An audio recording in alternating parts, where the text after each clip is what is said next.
You were never meant to hear this story. It was buried, sealed away, and paid for with silence so expensive that entire families destroyed their own bloodlines just to keep it hidden.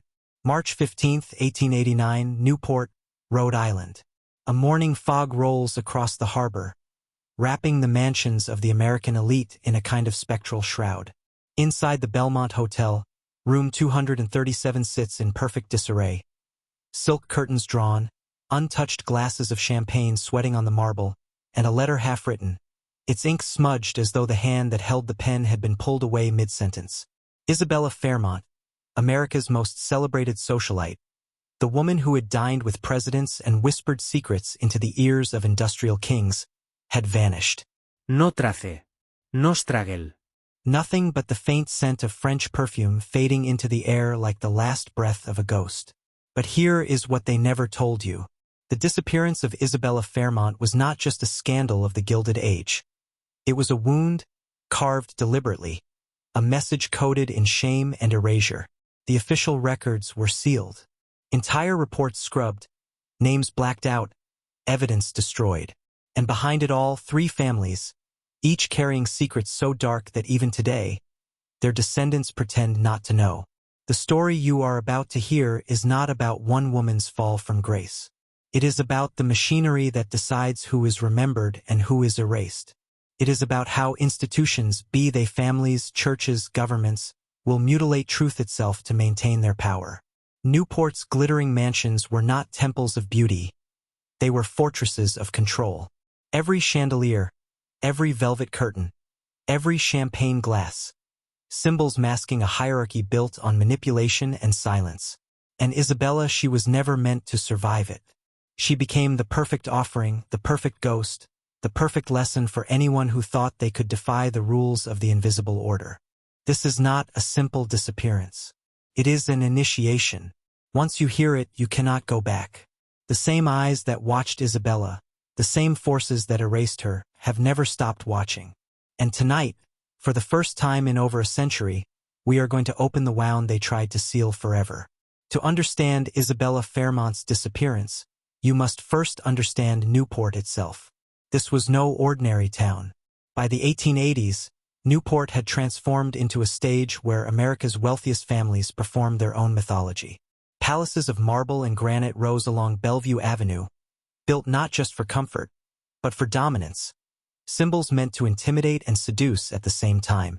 These mansions cost more to build than entire towns, but their true function was not luxury.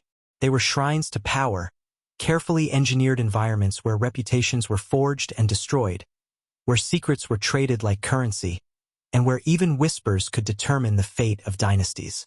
Among this world of gilded facades, Isabella reigned supreme. She was born into old Boston blood, the Aldrich line, a family whose name carried echoes of the Puritan founders. But she was not just the child of tradition.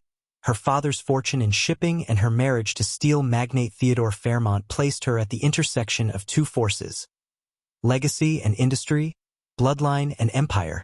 That combination made her untouchable, or so it seemed. Her mansion, Rosecliff Manor, was more than a home. It was a theater of control. Inside its 70 rooms, beneath chandeliers that dripped crystal and gardens tended by an army of silent staff, Isabella orchestrated gatherings where senators and magnates bent toward her smile, where European aristocrats treated her as their equal, and where whispers could topple men more powerful than presidents. She was not merely a hostess. She was a node of influence, a force that moved quietly through the veins of America's emerging empire. But every empire guards itself through shadow. What the papers called society was in fact an intelligence system, one more ruthless than any government bureau. The eyes of servants, the ears of matrons, the pens of columnists. They formed a network of surveillance so intricate that a misplaced glance or an unguarded word could become lethal. And once that machine marked someone as dangerous, there was no defense. Isabella believed she was untouchable. But the system she mastered was designed to consume even its brightest star the moment she threatened to step out of line. The whispers that would destroy her had already begun by the summer of 1884. And with them came the arrival of a man whose presence would unmake her carefully constructed world. He arrived like a shadow draped in charm. Jonathan Pembroke, an architect by trade but something far more dangerous by nature. He was young, magnetic, and carried the kind of scars that never showed on skin but lived in the eyes. Dark hair falling carelessly across his forehead. A lean figure sharpened by hunger, and eyes of piercing green that seemed to strip away pretenses with surgical precision. To Newport's high society, he was novelty wrapped in elegance. To Isabella, he was a mirror, reflecting back the fire she had long hidden under layers of silk and etiquette. Pembroke's presence in Newport was not accidental. Nothing in that world ever was. His commissions to expand mansions, to redesign the Sacred Trinity Church, to bring Gothic flourishes to the palaces of steel barons, were opportunities delivered to him like offerings. But behind the polished reputation, there were whispers. Debts scattered across cities, broken engagements, women of wealth whose names were quietly erased from polite memory after his company ruined them. He was not a builder.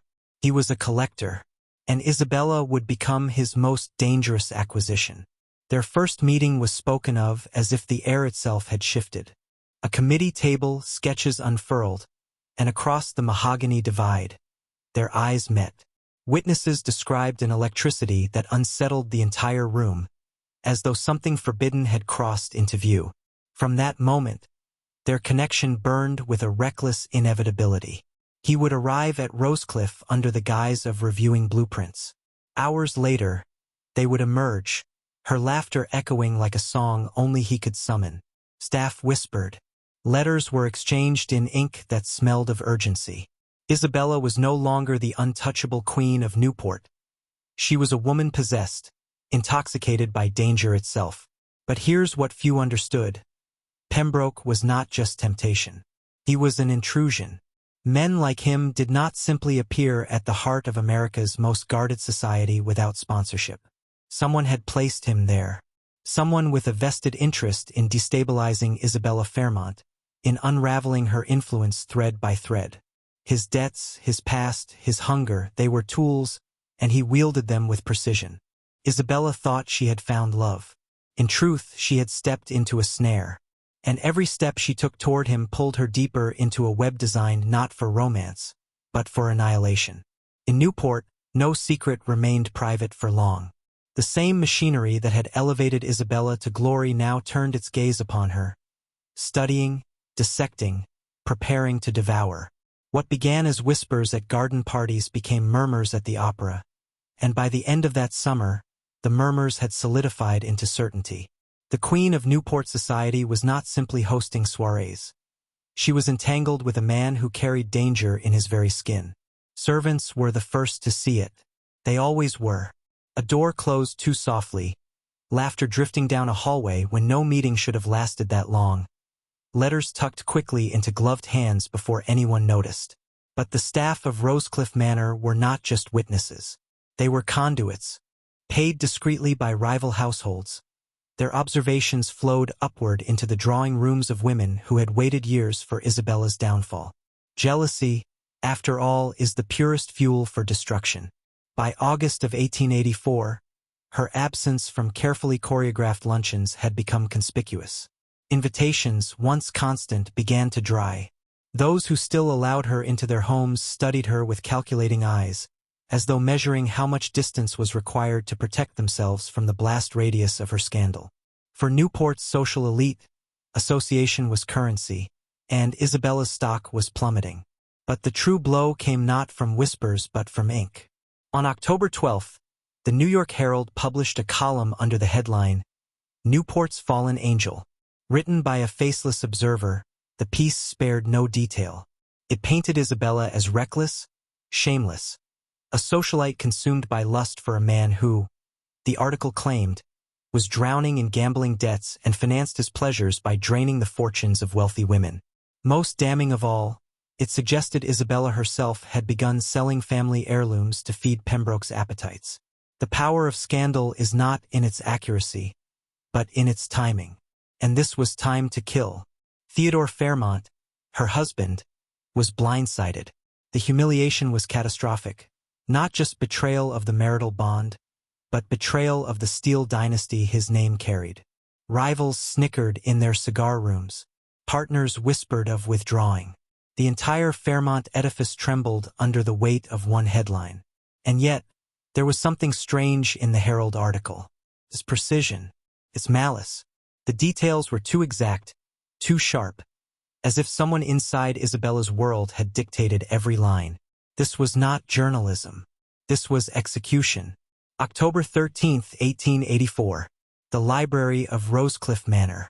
Heavy drapes shut out the autumn evening. Candles sputtered against the polished oak, and Theodore Fairmont sat with a copy of the New York Herald folded in his trembling hands. He had built his empire on iron and fire, and yet in that moment he was a man undone by ink. Isabella stood before him, unbowed, elegant in defiance, her silhouette cast in gold by the firelight. The silence between them was not the silence of peace, but of war preparing to ignite. "The entire city knows," Theodore said at last, his voice thick, almost broken. "Do you understand what you've done to me? To us?" His words were not questions. They were accusations hammered like iron. Isabella did not flinch. She had spent years commanding presidents and princes. She would not tremble before her husband now. "What I have done," she replied coolly, "is remind Newport that I am alive, that I am not just an ornament chained to your fortune." Theodore's rage burned, but beneath it lay something far darker: humiliation. In his world, betrayal was not just a personal wound, it was public execution. His associates, his rivals, even his servants, they knew, and that knowledge poisoned him more than Isabella's actions ever could. "You gave him money," he snarled. "Our money. You let him bleed you. Do you know what they're saying? That I am a fool, that my wife is no better than a courtesan, and that my house is a marketplace for thieves." For a moment, something flickered in Isabella's eyes. Not guilt, but something like sorrow. "I gave him nothing," she whispered, though even she could hear the lie cracking in her throat. "What I gave him was what you never could, freedom." The words landed like a dagger. Theodore rose, his hands trembling, not from weakness, but from the unbearable weight of dishonor. To strike her would have been too crude, too obvious. Instead, he spoke the words that sealed her fate. "You will be erased. If I cannot control you, I will bury you." That night, the fire in the library burned late. Servants claimed they heard raised voices, the sound of glass shattering, and finally silence. By dawn, Theodore Fairmont had given orders that would set in motion a campaign not of reconciliation, but of annihilation. Isabella was no longer his wife. She was an enemy, and enemies in Newport were not disgraced. They were destroyed. The fall of a socialite was never spontaneous. It was engineered. Once Theodore had declared Isabella an enemy, the quiet machinery of Newport's elite began to grind into motion. This was no longer about a wife's betrayal. It was about control, an example carved into flesh and memory to remind every man and woman what happened to those who broke the rules of the order. First came the exile. Invitations vanished completely. Rosecliff's ballroom, once a hive of political scheming and whispered deals, went silent. Former confidants crossed the street to avoid her carriage. Newspapers that once celebrated her gowns and soirees now mocked her absence with carefully sharpened silence. In Newport, to be unmentioned was worse than being condemned. It was death by omission. Then came the debts. Quiet notices arrived at her door. Loans she had never signed for. Charges she had never made. Pembroke's shadow followed her like a curse. Jewelry disappeared from her dressing table. Paintings from the Rosecliff collection found their way into the back rooms of auction houses, and each missing piece was traced directly to her name. Whether she had sold them or whether the thefts were planted no longer mattered. Perception was everything, and the perception was this: Isabella Fairmont was a thief, a liar, a woman corrupted beyond repair. But the most insidious wound was not financial. It was spiritual. The church, the same Trinity parish where she had funded renovations and stood at the altar as a patron saint of the arts, now turned its back. Pews shifted away when she entered. Priests who once praised her devotion now muttered sermons about fallen women and the wages of sin. Newport's surveillance system was complete. The family, the press, the church, all synchronized to one purpose: erasure. You must understand, this was not scandal. It was ritual. In a society built on appearance, the destruction of Isabella Fairmont was a sacrifice meant to feed the order itself. Her exile restored balance. Her humiliation satisfied the jealous. Her silence protected the guilty. And somewhere, in the smoke-filled rooms of Newport's hidden councils, the decision had already been made. Isabella would not merely be ruined. She would vanish. This was not the end of her story. It was the beginning of a disappearance that would haunt Newport for decades. A disappearance too precise to be chance, too complete to be anything but design. March 15, 1889. The Belmont Hotel in Newport awoke to a silence that would never leave its walls. Room 237 was still locked from the inside, its curtains drawn tight against the morning fog. Staff approached cautiously. Isabella Fairmont had been living there in exile. Her mansion abandoned, her fortune fractured, her invitations rescinded. To the city's elite, she was a ghost still lingering on the periphery of their feasts. But that morning, even the ghost was gone. Inside, the room seemed frozen in time. 2 champagne glasses sat untouched, their golden bubbles flattened into nothing. The bed was made pristine. A half-written letter lay abandoned on the escritoire, its ink trailing into a line that broke off, unfinished, as though her hand had been seized mid-sentence. There were no signs of struggle, no overturned furniture, no trace of departure. Only the faintest suggestion of her presence remained. A perfume, delicate, fading, dissolving into the air like a final breath. Witnesses claimed they had seen her the night before, dressed in a gown of black silk, moving like a shadow through the hotel's corridors. Some swore she was with a man.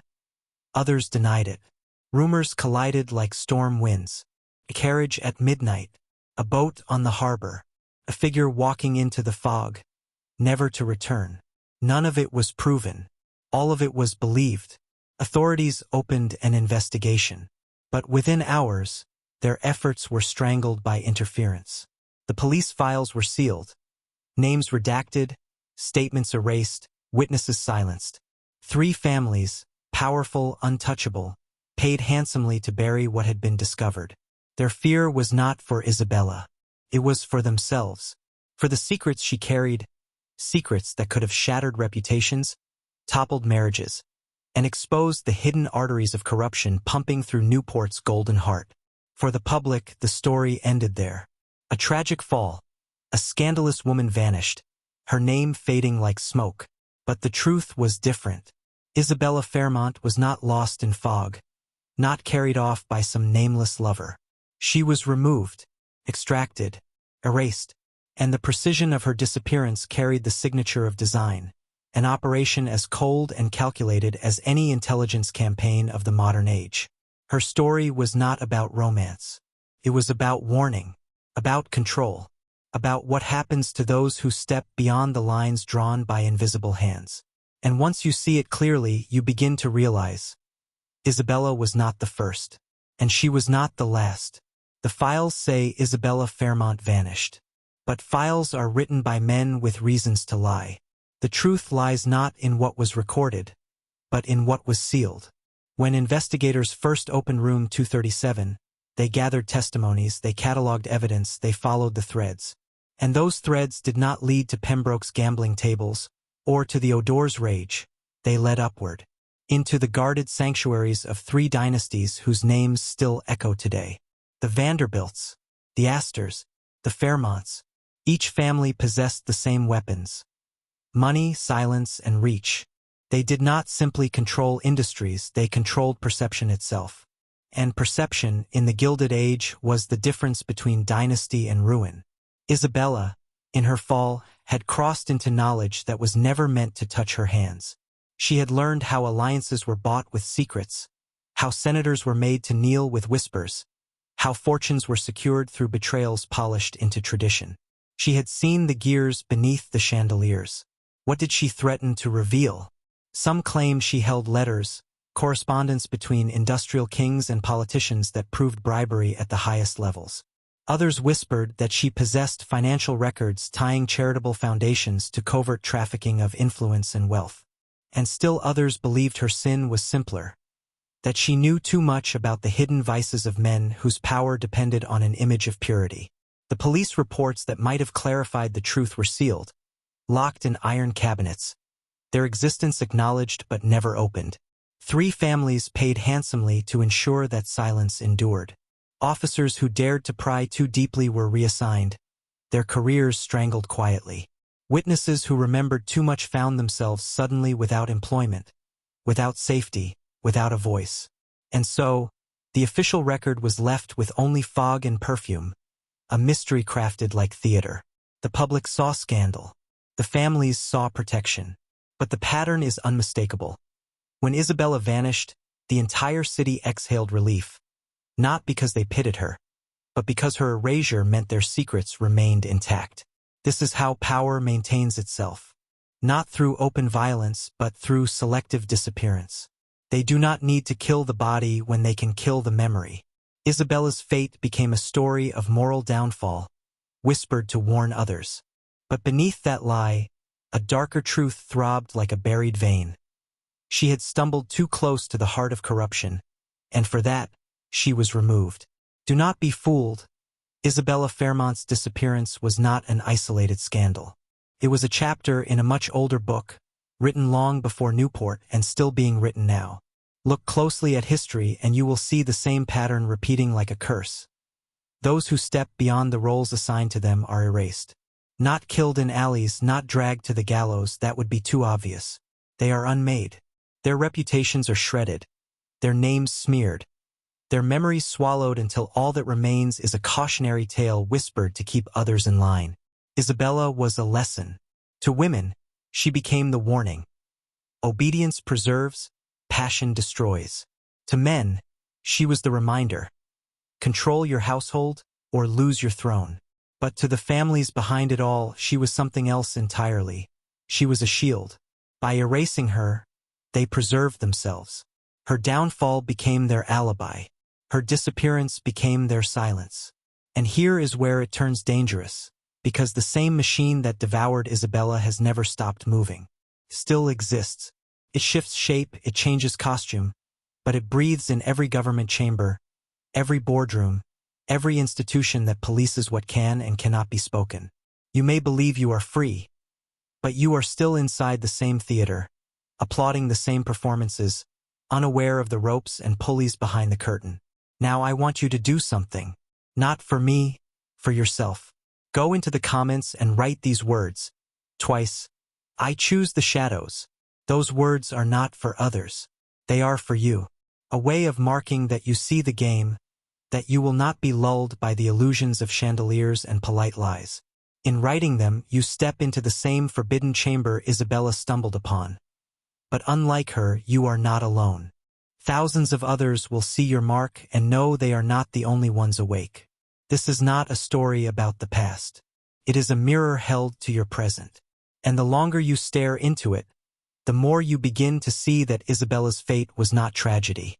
It was blueprint. The same erasures echo through time. The same shadows reach for us now. The question is not what happened to her. The question is, how long before they come for those who dare to look behind the curtain? Isabella Fairmont was not the first ghost Newport created, and she would not be the last.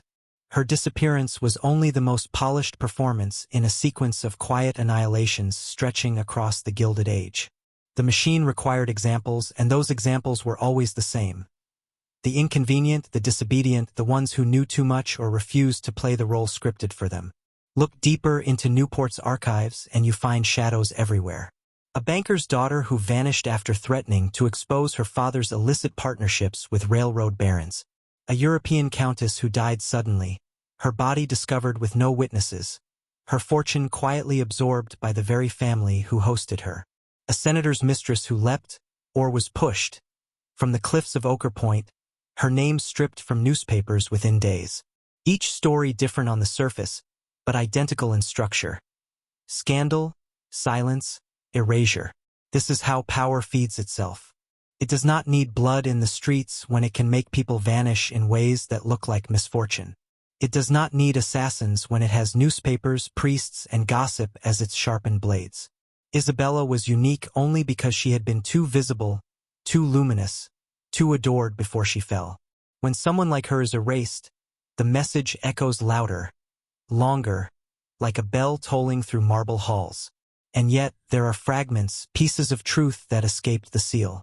Diaries left half-burned in attics. Servants' confessions scribbled in hidden notebooks. Anonymous letters buried in archives, unsigned but undeniable. These fragments reveal that what happened to Isabella was not improvisation. It was architecture, a network of families coordinating to silence threats, to bind society's perception as tightly as any iron chain. When you see the pattern clearly, you begin to understand. The Newport elite were not playing at aristocracy. They were conducting ritual. Scandal and disappearance were not accidents, but sacrifices, performed with precision to strengthen the system. Isabella Fairmont was not erased because she sinned. She was erased because she strayed too close to the altar, and once she saw the truth beneath the chandeliers, she became too dangerous to remain alive in memory. And if you think this pattern ended in Newport, you are mistaken. The same architecture traveled with the families into New York, into Washington, into every city where power was traded behind velvet curtains. What was tested on Isabella would become the template for controlling the century to come. The erasure of Isabella Fairmont was not an end, it was a rehearsal. Newport was the laboratory, the proving ground where the great families refined the tools of silence. What worked there, discrediting, scandal, disappearance, would soon be exported not just to New York, but into the bloodstream of America itself. From the salons of Fifth Avenue to the marble corridors of Washington, the same machinery repeated itself. Witnesses who threatened the sanctity of dynasties were quietly dismembered in newspapers. Whistleblowers against railroads and oil trusts were crushed beneath legal campaigns so expensive they starved in poverty. Women who dared to breach the boundaries of wealth and desire were written off as hysterics, or found lifeless in ways that required no further inquiry. The system perfected in Newport became the invisible scaffolding of an entire nation's elite. It was not only about preserving wealth. It was about preserving illusion. America had to believe its titans were virtuous, that industry and ambition alone had crowned them kings. But behind every glowing headline lay a shadow network, ensuring that inconvenient truths never reached the public stage. Scandal became the currency of control. Disappearance became the final punctuation. Look at the great dynasties of the Gilded Age, Astors, Vanderbilts, Morgans, Fairmonts, Rockefellers, and you will see the fingerprints of the Newport template everywhere. When competitors threatened monopolies, they were absorbed or erased. When senators resisted, they were blackmailed with letters and photographs obtained in candlelit backrooms. When women like Isabella glimpsed too much, they were reduced to whispers, their lives turned into parables of ruin. This is the hidden constitution of America, not the parchment displayed beneath glass, but the unwritten laws enforced by silence. The founding fathers wrote about liberty. The dynasties wrote about control, and they wrote it in ink invisible to the public eye. That is why Isabella's disappearance matters. It is not a curiosity in a gilded mansion. It is the spark that reveals the blueprint. And once you recognize that blueprint, you begin to see it everywhere. In every sealed file, in every vanished witness, in every death too neat to be coincidence. Newport was the nursery of America's true ruling class, and Isabella Fairmont was its first and most glittering sacrifice. You must understand, this is not just history. By listening, by watching, you have stepped across the threshold Isabella once crossed. She did not vanish because she sinned. She vanished because she saw. That is the true crime in the eyes of power. Not rebellion, but recognition. Think carefully about what you know now. The Newport template was never dismantled. It was perfected, modernized, and draped in new disguises. Today, the machinery doesn't need grand mansions or chandeliers. It hums in boardrooms, in encrypted servers, in televised news. The same families, or their inheritors, still guard the silence with sharpened tools. The methods are more polished now, more clinical, but the outcome is the same. Those who step too far out of line are not destroyed with bullets. They are destroyed with ridicule, with discredit, with vanishing acts so subtle the world barely notices. And you are not exempt. If you see the pattern, you are inside it. That is the first rule they never speak aloud. Knowledge marks you. Isabella learned it too late, and her memory was unmade. You are learning it now, and the question is whether you can carry that knowledge without drawing their gaze. I will ask you to make a choice, not for drama, but for survival. Go into the comments and write, "I will not forget her." Write it as a shield, as a vow. Because erasure only works when memory dies. By repeating her name, by refusing to let her vanish again, you are doing what the families fear most, keeping the shadow alive in the light. But understand this, too. Every mark you make is a signal. To others who are watching, and to those who do not want you watching at all. This is not entertainment. It is invocation. By speaking her name, you bind yourself to her fate, and to the chain of those who refused silence before you. Do you see it now? This is why her story was buried. Not because it was shameful, but because it was dangerous. And dangerous truths are never truly dead. They wait. They wait for someone like you to uncover them. You have felt the machinery. But behind the gears, there is something older. Something that does not speak in money or politics, but in symbols, in blood, in silence. Newport was not just a playground for America's aristocracy. It was a temple. Think of the architecture. The marble mansions built as if to mimic European cathedrals. The endless staircases leading nowhere but upward, like ladders to a hidden heaven. The private chapels hidden inside gilded estates.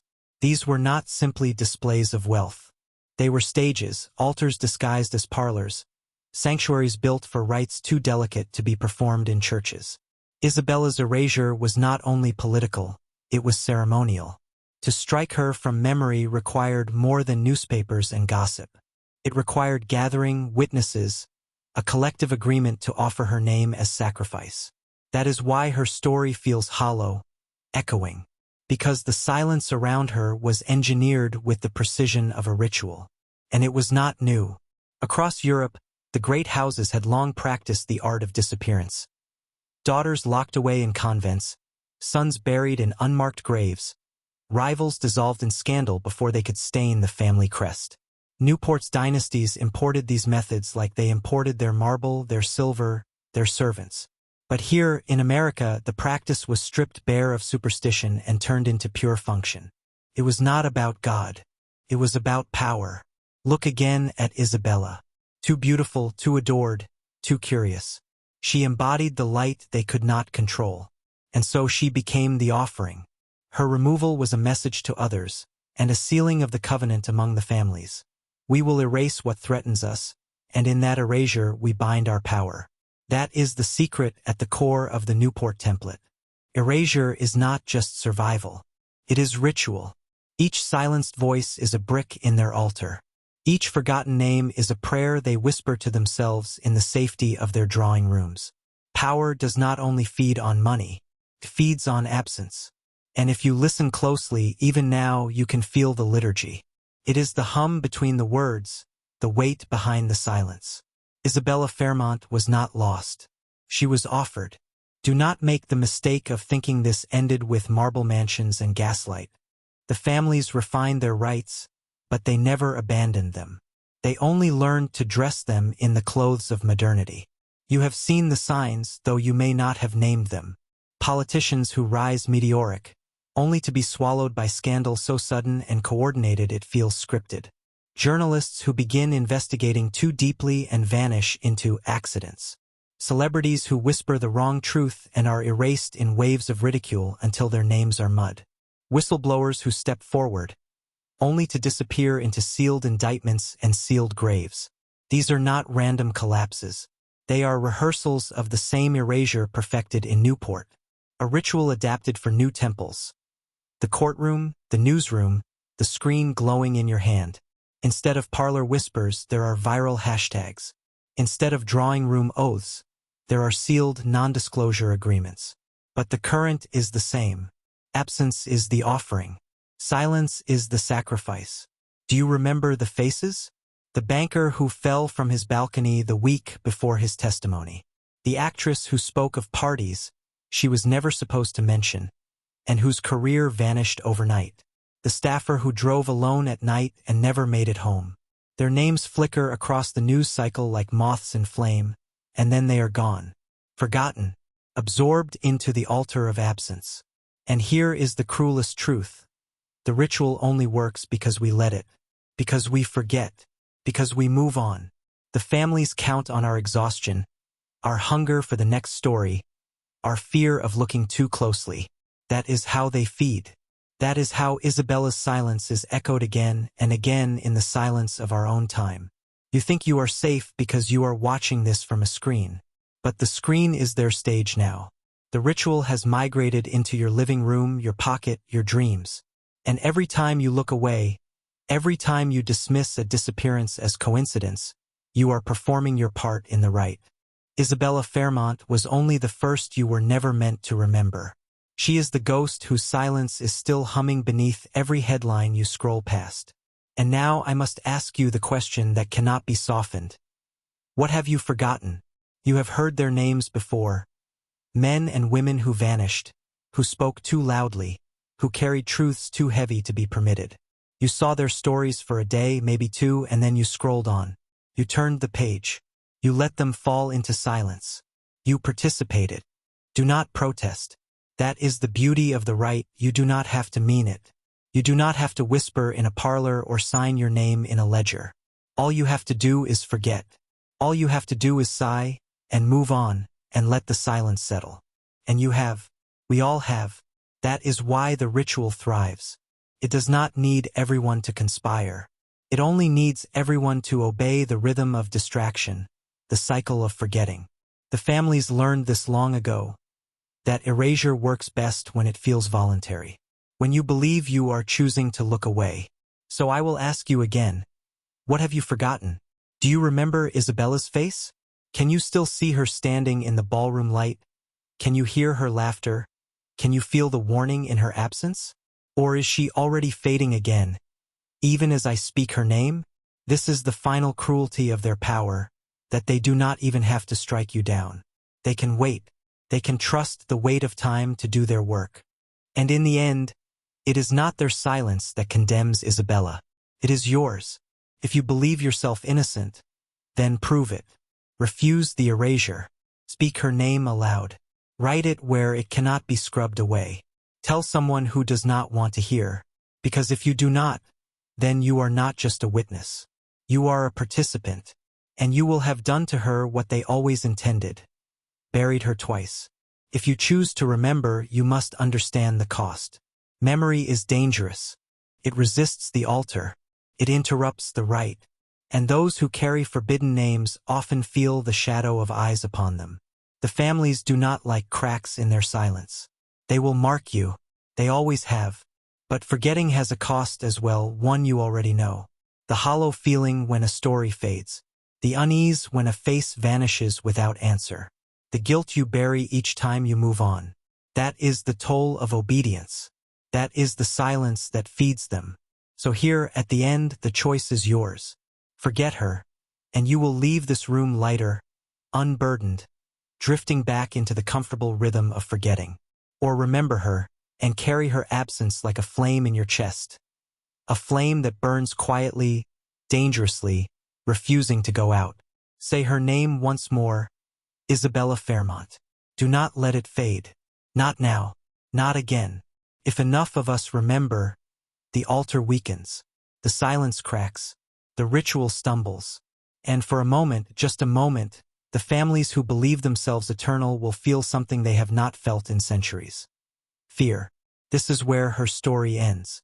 Or perhaps this is where yours begins.